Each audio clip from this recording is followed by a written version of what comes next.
Bom dia, hoje é segunda-feira, dia 11 de abril de 2022. Na minha infância e adolescência, eu fui da pá virada, dei muito trabalho para os meus pais. Não poucas vezes a minha mãe chegava do trabalho e vinha o relatório interno das coisas erradas que fiz na sua ausência.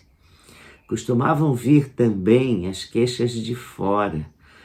Eram vizinhos que vinham reclamar do meu comportamento. Então eu sabia o que ia me acontecer. Eu seria chamado por minha mãe para uma conversa e receberia também, às vezes, uma palmada depois de algum diálogo com ela.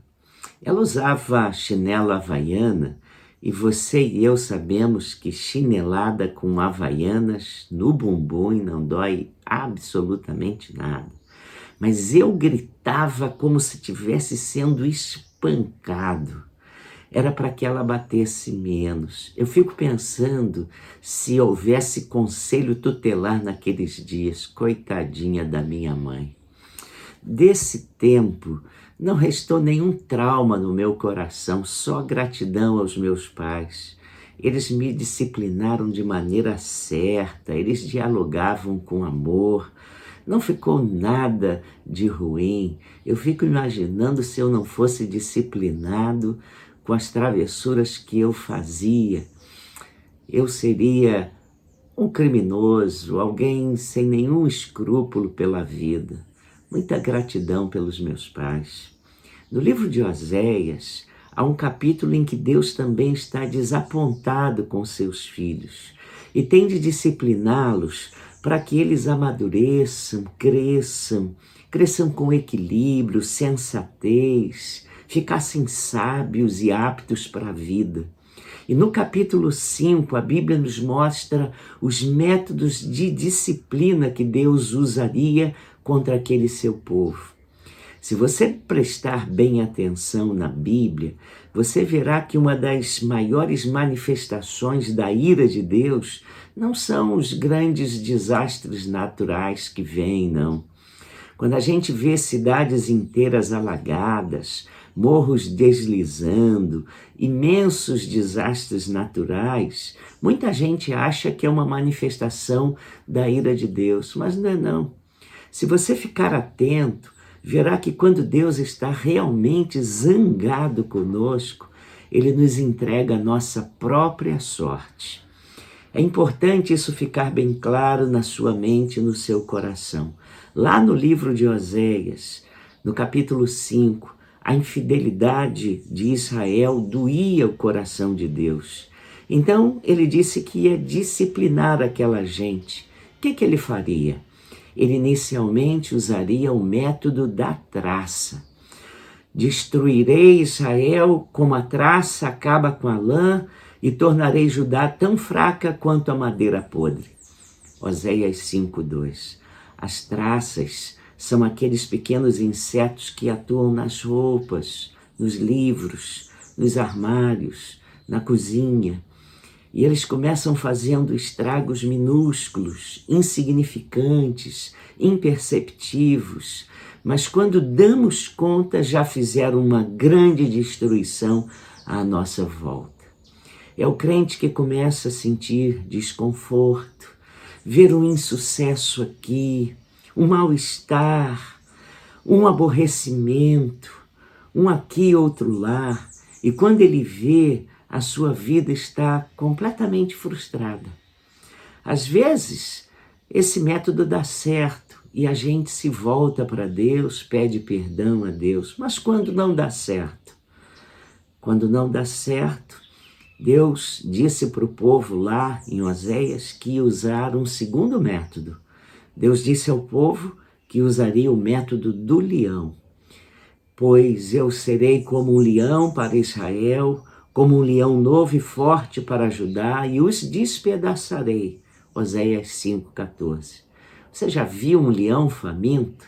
Ele pega a sua presa e simplesmente a despedaça. É dor, aflição e morte. Nesse método, Deus usa as grandes tragédias da vida para nos chamar para si. É uma doença, é um desastre, é um desemprego, é uma situação dolorosa que nos faz tremer e repensar a nossa própria vida.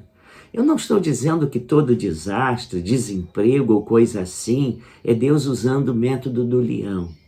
Mas muitas vezes, quando Deus quer nos chamar para si, nos disciplinar, Ele às vezes só tem o jeito de usar o método do leão. Para quê? Para que a gente volte. Para que a gente volte para o Senhor, para que o Senhor nos cure. Às vezes o método do leão dá certo, outras vezes não. Então ele pode usar um método ainda pior, o método do abandono. Esse é o pior método de disciplina usada por Deus. Eu os levarei embora e não sobrará ninguém para resgatá-los. Então retornarei para o meu lugar até que reconheçam a sua culpa e voltem para mim. Oséias 5, 14 e 15. Nesse método, ele nos entrega a nossa própria sorte. Aí ele não intervém mais nas nossas vidas. Então, quase sempre começamos a chamar o que é doce de amargo e que o amargo, aquilo que é amargo de doce. Começamos a dizer que o bom é ruim e que o ruim é bom, e que o pecado é maravilhoso. E então, entregue às nossas próprias sortes, ao nosso próprio cuidado, nós começamos a questionar os valores de Deus, os seus preceitos, e queremos impor nossos tolos conceitos à sociedade e a nós. E como consequência, desonramos nossos corpos, nossas emoções e intelectos são atingidos pela ausência de Deus. Começamos a ter disposições mentais reprováveis, a nossa sociedade fica violenta, cruel, confusa, insensível e desumana. Com este método de abandono, Deus anuncia que se cansou de nós, perdeu a paciência e não mais nos livrará das nossas culpas.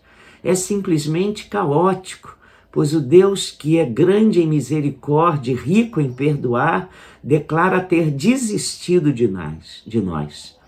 Nada pode ser mais trágico do que isso, e sem dúvida, essa é a maior manifestação da sua ira. Foi isso que Deus disse que usaria contra o povo lá em Oséias. Ele usa o método da traça. Se não der certo, usa o método do leão.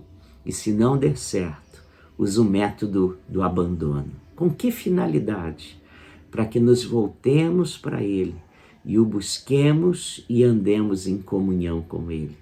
Mas não se desespere. Em certo sentido, eu tenho boas notícias aqui. O método do abandono é a maior manifestação da ira de Deus. Mas quando a gente lê o livro de Oséias, a gente vê Deus falando nesses métodos, a gente vê também que Deus os usa contra gosto. Ele os usa, mas não tem prazer em usá-los. Porque ele diz assim, até que reconheçam a sua culpa e voltem para mim. Em certo sentido, é o método mais duro, o do abandono, em que ele nos deixa a nossa própria sorte. Mas ele diz que vai embora, mas diz que quer voltar, até que reconheçam a sua culpa e voltem.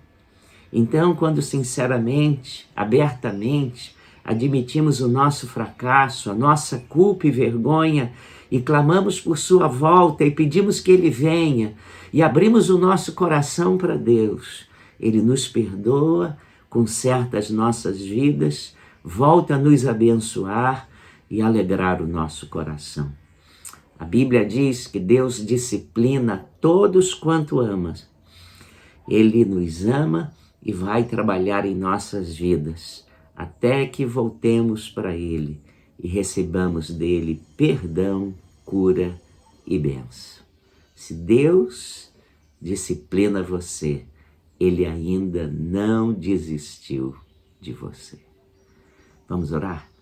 Ó Pai, obrigado porque o Senhor é um Deus zeloso. Obrigado pelo teu amor. Obrigado porque o Senhor é um Deus que tem ciúmes, um santo ciúmes de nós. O Senhor quer o nosso bem. O Senhor quer nos ver como filhos abençoados. Assim como um pai tem orgulho de ver o crescimento, amadurecimento e progresso e bênçãos na vida dos seus filhos, o Senhor tem bênçãos também para nós. E o Senhor quer nos ver crescidos, maduros e abençoados. Muito obrigado por qualquer método que o Senhor quiser usar. Só pedimos ao Senhor que o Senhor trabalhe em nossas vidas e não desista de nós. Que o Senhor tenha misericórdia de nós. Obrigado por teu amor. Obrigado porque o Senhor tem nos guardado. Nós pedimos a tua bênção para essa nova semana. Que sejamos, ó Deus, usados para o louvor da tua glória. E pedimos tudo isso em nome de Jesus. Amém. Tenha uma ótima semana.